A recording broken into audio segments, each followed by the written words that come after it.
barangije bamera nk'abahererekanyije ariyeho gusa wa mwana wa muntu wagiye kureba umupfumu cyangwa se umuvuzi arakira wa mwana ararorongotana.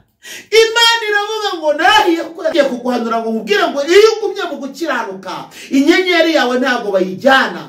Baraguhiga ariko ntibazakubona, baragushaka ariko ntibagushobora, baragerageza ariko Imana ikakwimana, kuko Imana itanga ingabo nyinshi zigapfuka ubwawe. Kuba warageragezwa ugakubitwa hasi ntibisobanura ko byarangiye, haracyari andi mahirwe.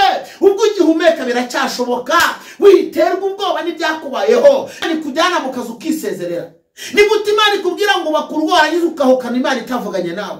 Ni gute Imana ikubwira ngo nzakurindira hano ugafata icyemezo cyo kuhava najwi wumvishe? Ni gute mu kiranutsi yako nicyarasenga kuki uri kwiyobora? Muntu w'Imana atandukanye n'abandi. Niba Imana yari yakubwiye ngo hagararaho, wari ukwiye no guhabwa ijwi rikubwira ngo igihe cyo kuhaba kirarangiye. Iyi nkuru ngo ufite ijambo rivuga ngo humura mama, humura mwene data, humura mushuti yanjye. Nubwo urwo rufatiro abadayimoni barugabyeho igitero, haracyari ubundi buryo. Imana twiringiye ni Imana y'akandi karyo, ni Imana y'izindi nzira, ni Imana y'andi mahirwe, ni Imana idakiranirwa, ni Imana izirikana aho abantu batakwibuka Imana ibikwibuka, aho abantu badafite uko babigenza Imana ifite uko yabigenza, aho abantu batagira icyo babikoraho Imana ibizi uko yabigenza ibintu bigahinduka. Imana ishimwe. Kubera iki birayibaza ngo umukiranutsi yakora iki? Nuko umukiranutsi agira ubundi buryo. Umukiranutsi yiringira ibyo abandi batabona. Umukiranutsi atabarwa aho abandi batari butabarwe. Umukiranutsi ijuru rimutabara abandi bavuze ngo birarangiye. Umukiranutsi Imana imuhoza amarira abantu bavuze ngo nibwo agiye kujya yayarira. Hari igihe urufatiro rwawe rusenywa, rugasenywa rwose. Ubu hari abantu ifatiro zabo zasenywe n'abanyembaraga babarusha imbaraga, barabasenya. Ubu uzi umuntu uganira nawe umubwira ijambo ry'Imana cyangwa uvuga ngo uri mu rusengero, urufatiro rwawe mu rugo rwarashenywe n'undi muntu nawe wo mu rusengero. Urugo rwawe rwari urufatiro, urushako rwawe rwari urufatiro, none rwasenywe n'undi muntu, kandi uwo muntu wenda murasengana cyangwa se nawe arasenga. Byanga bikunda biragukubita hasi, birica ubuzima bwawe. Urumva udatekanye, rimwe na rimwe wumva ibyo gusenga warabivuyemo. Ariko ndavugana n'umutima w'umuntu wasenyitse, ndavugana n'umuntu ufite urufatiro Satani yasenye. Izo mbaraga zose zituruka kuri Satani cyangwa se amoko y'ifatiro ni nyinshi, ariko hari izibanze. Burya kugira umuryango ni urufatiro. Umuryango, hari igihe umuntu nyine aba afite umuryango akabona n'umuryango uciriritse cyangwa se wenda udafite iby'ingenzi awusaba umugezaho, ariko ntibivuze yuko uwo muryango atari urufatiro, kuko no kuba afite hafi yawe ni urufatiro. Kabiri, umuntu wubatse urugo, umugore cyangwa umugabo umwe ku wundi ni urufatiro rw'undi. Icya gatatu, ubushobozi bw'ifatika burya ni urufatiro. Icya kane, akazi ushobora kuba ufite akazi ucuruza cyangwa ukorera umushahara w'ukwezi, cyangwa se nituvuga umushahara nubwo turavuga ukwezi kuko hari n'ababa mu bihugu badahemberwa ukwezi, ariko akazi kaguhemba umushahara, reka bari byo tuvuga. Urwo narwo ni urufatiro. Noneho hari igihe rero cyangwa urufatiro rwo bita urufatiro ubuzima, kugira amagara mazima, kumva muri wowe wisanta neza, wumva nta kintu kiri kuderanja amagara yawe, burya narwo ni urufatiro. Ni urufatiro. Rero Bibiliya yavuze Dawidi nk'umuhanga, Dawidi nk'umunyembaraga, Dawidi nk'uwigeze agira ifatiro zigasenywa, yigeze agira urufatiro umuryango we. Icyarema bari guhiga ubuzima bwawe, wihwema barisha ubukwe bwawe mukobwa, wihwema wa musore batazaguhindura umusazi ku munsi w'ubukwe, wihwema batazagutezanya bingi zikagukurikirana, wihwema batazagukurikiza uwo mwuka, icyo ufashe cyose kigahinduka inyatsi, wihwema fatiro zijya zisenywa.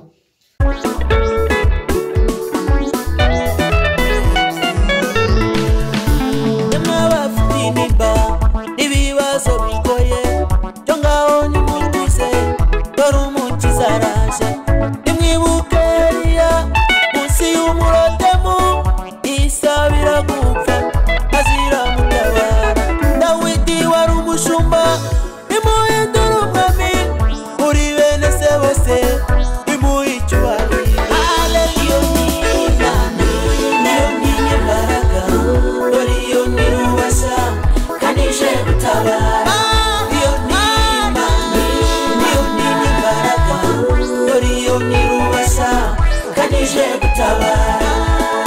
Reka tubashimire abantu mwese mudahwema kubana natwe uko bukeye uko bwije n'ubundi uyu ni wa mwanya mwiza tujye tuganira namwe ijambo ry'Imana kuri iyi miyoboro Imana yaduhaye. Birashoboka ko uri kuri Mose TV cyangwa uri n'ahandi tukubwire ngo ugubwe neza kuri uyu muyoboro ugezeho ugasanga ijambo ry'Imana tukubwire ngo ubohoke mu izina rya Yesu. Hanyuma hari ijambo nkunda kubwira abantu ngo ahari kurira kwarari umuntu nijoro ariko bwaca mu gitondo impundu zikavuga. Nkubwire rero ngo ntugire ubwoba ntutere ubwoba n'ibihe hari igihe nawe uzacana wake. Bityo rero reka tukubwire mu mpande enye z'isi aho uherereye mu bihugu bitandukanye ndetse no mu mwanya urimo tukubwire ngo utuze umutima wizera Imana iracyakora imirimo n'ibitangaza.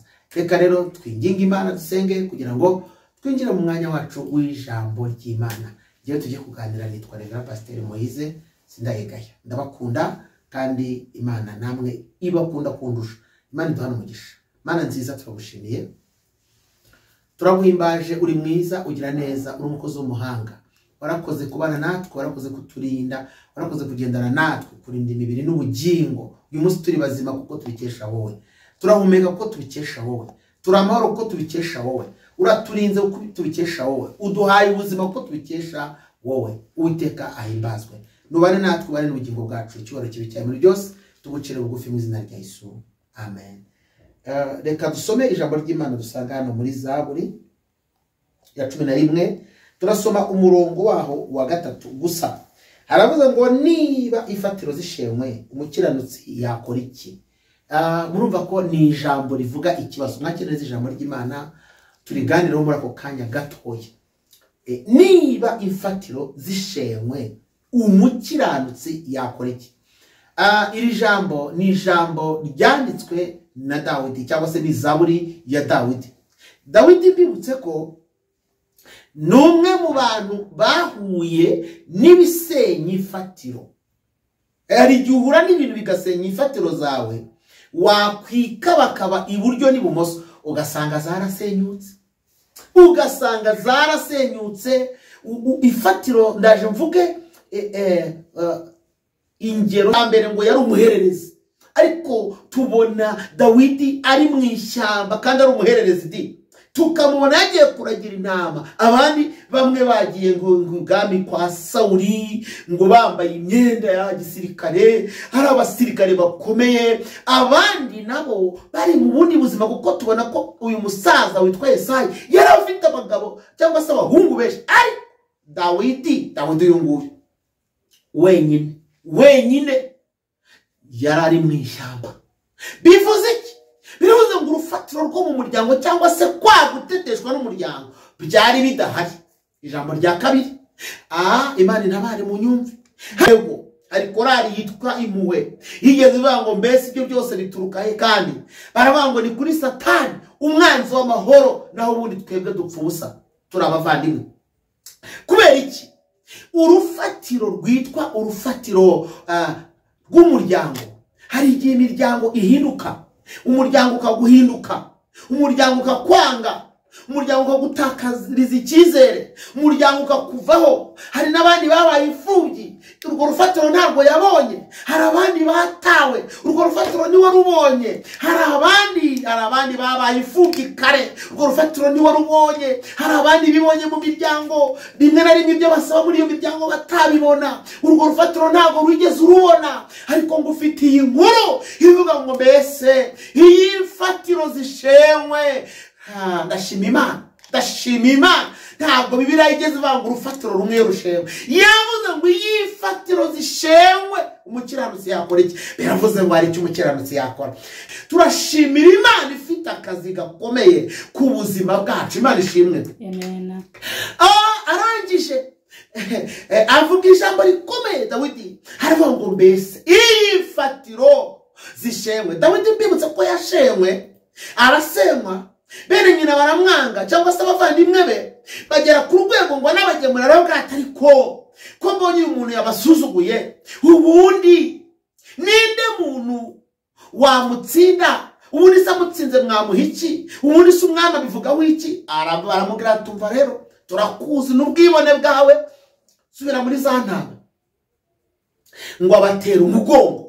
Aho habonetsemo ijambo rikomeye rikwereka ko hari igihe rimwe na rimwe abo wari wiringiyeho urufatiro, iyo bibaye ngombwa kugira ngo ugere ku ntsinzi, hari igihe ube urebye hirya, hari igihe ubima amaso, hari igihe wima amatwi ibyo bavuga, kuko nuramuka uhanze amaso uri kukunaniza, uguca intege, ukubwira ko bidashoboka, ukubwira ko bitazakunda, ukubwira yuko ntaho wagera, Imana idutabare, bivuze ngo aragusenyana n'ingufu n'imbaraga zawe zose. Ariko ndashimira Imana igiye guhagarara mu rufatiro rwawe rata. Hari abantu ifatiro zabo zari zishingiye mu rugo, none urugo rwawe dayimoni yararujegeje. Hari abantu umuntu avuga ati abana banjye ni wo mugisha, none urwo rufatiro Satani yamaze kuharasa imyambi. Hari umuntu uba ufite akazi yakareba akavuga ati Uwiteka yakoze ibikomeye, ndabona akazi kanjye, agatangira gupuranifiya ibyo azageraho, ariko bwaca mu gitondo urwo rufatiro dayimoni akaburuga by'igitero simusiga. Ngufite urufatiro rwawe rwaranyeganyeze, urufatiro rwawe rwarashenywe, urufatiro rwawe rwagabwaho igitero. Umva, umukiranutsi icyakora arasenga,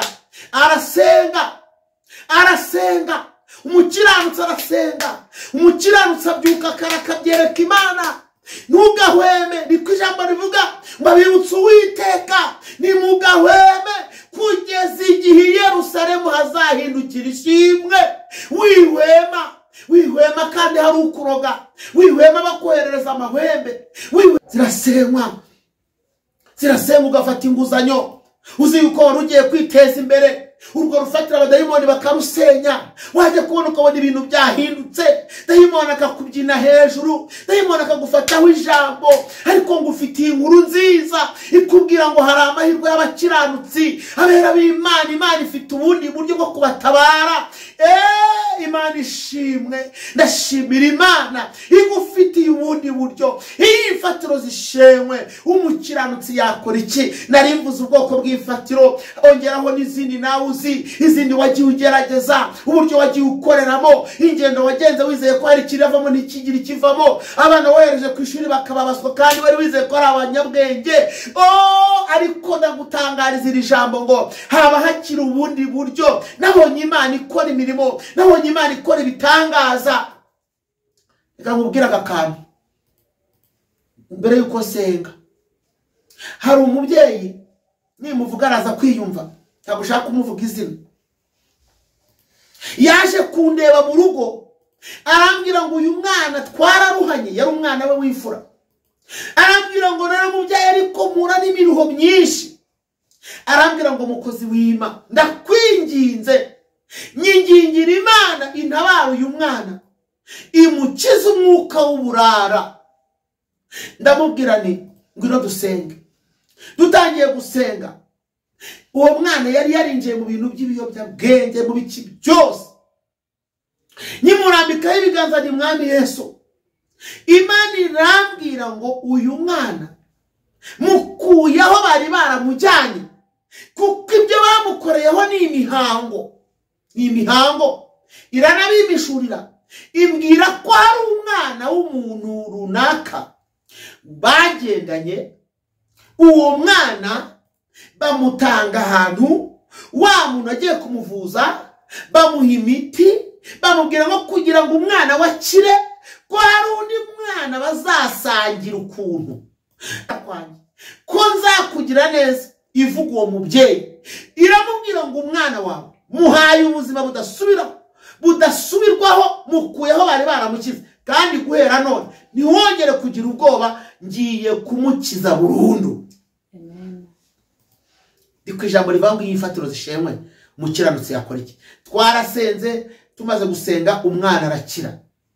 Uwo mwana yarakize, yiga segonderi arayirangiza, ajya muri kaminuza mu Rwanda arayirangiza, arangije abona buruse yo kujya kwiga muri Amerika. Ubu yiga mu kigo gikomeye, mu bimwe mu bigo bikomeye muri Amerika. Ejo bundi yahoze ambwira ko agiye kurangiza. Uwo mwana ubu ntiwabona na wa wundi nubwo yamutanze akamutanga ameze nk'utwaye inyenyeri y'ubuzima bwe, ariko nta murusha ubuzima. Ari nahangaha n'Imana idatega ubwoba n'ibihe, kuko yitwa umugenga w'ibihe. Ndashaka ko dusenga, ndashaka ko dusenga. Imfatiro iyo zishe, umukiranutsi yakora iki? Arasenga. Umukiranutsi arapfukama. Ubuzima bwawe buhata amasengesho. Ibintu byawe bibijyana mu mubiri, wijya muri reaction zawe, witekereza ibyo uri bukore wiruka. Ejo bundi nawe n'umuntu arambwira ati bino bintu ngiye kubivamo bihagarike. Ndamubaza ni uwizamo nta kintu Imana mwavuganye?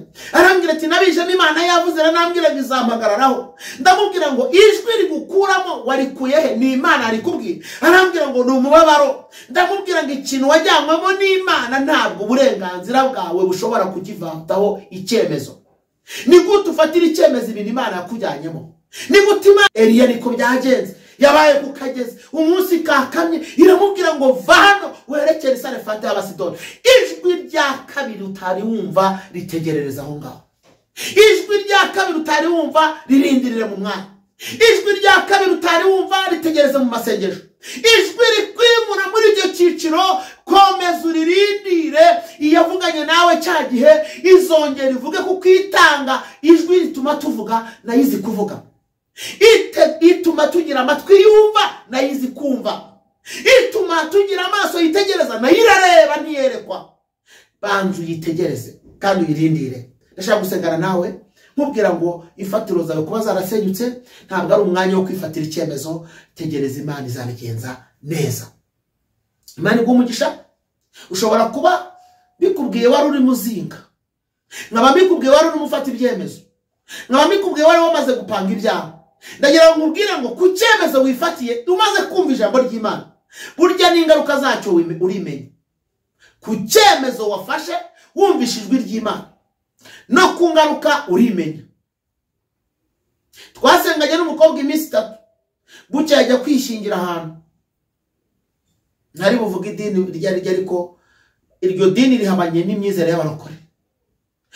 Turamubwira ngo wanze gutegereza Imana, kandi Imana rero yamubwiye ngo uramenye ntuzishingire. Twavuyeyo iminsi 3, nko mu yindi 3 ajya kwishingira. Ndashaka kubabwira ngo kutumvira Imana bigira ingaruka kuri nyirabyo.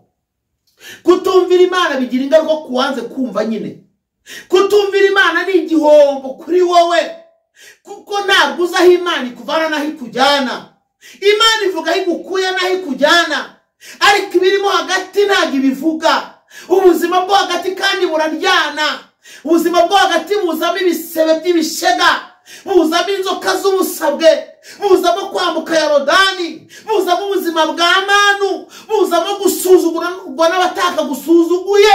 Ariko hagati nubwo haryana, ntabwo wagera i Kanani utanyuze hagati. Tegereza Imana izakwambutsa. Umukiranutsi arasenga mu gihe cyo gusenyuka ku ifatiro. Nyemera dusenga Imana mwene data, nyemera dusenga Imana mushiki wanjye, nyemera tubwire Imana ihindura ubuzima bwawe. Kandi hagati ntihatume urufatiro rwawe kuba rwarasenyutse, ukaba urimo hagati aho wumva utazi icyerekezo. Ntibigutere guta Imana. Imana iracyafite ubundi buryo ku buzima bwawe. Amen. Mana y'umuntu, Mana y'urukundo, Mana nyiricyubahiro, Mana ishobora byose, ndagushimiye kubw'abana bawe, kubw'ijambo ryawe bumvishe. Wari uri hagati, wari umaze kubona ifatiro zarasenyutse, ndamwaturaho ubuzima bushya, ndamwaturaho impinduka, ndamwaturaho uburinzi, ndamwaturaho kunesha, ndamwaturaho kongera gukomera, ndamwaturaho kongera guhamya, ndamwaturaho ubuzima buzima. Mwuka w'Imana ganze kandi ategeke byose bikumvire Kristo. Urakoze kumva gusenga, icyubahiro n'ikibi cyawe none iteka ryose mu izina rya Yesu. Amen. Reka tubwire abantu ngo mukore subscribe, kandi icyo kiganiro tuba tuguhaye cyaruhura n'abandi, ujye unagikorera share, ugihereza abandi, na komanteri nziza cyangwa se uko ubyumva ikikubayeho ikigufashije. Tuba dukeneye ko nabyo bikora, kandi iyo ukoze kuri like uvuze ngo iyo video mbonye cyangwa icyo cyigisho n'abandi nemere ndumva nagifana abandi bakakireba ubukoze ibintu byiza. Ibyo bintu rero byose nkubwiye ibyo bikora, kandi koko niba uri umugenzi cyangwa mu ijuru ubu duteye inkunga mu buryo bumwe cyangwa ubundi. Yesu abaho umugisha. Shalom shalom.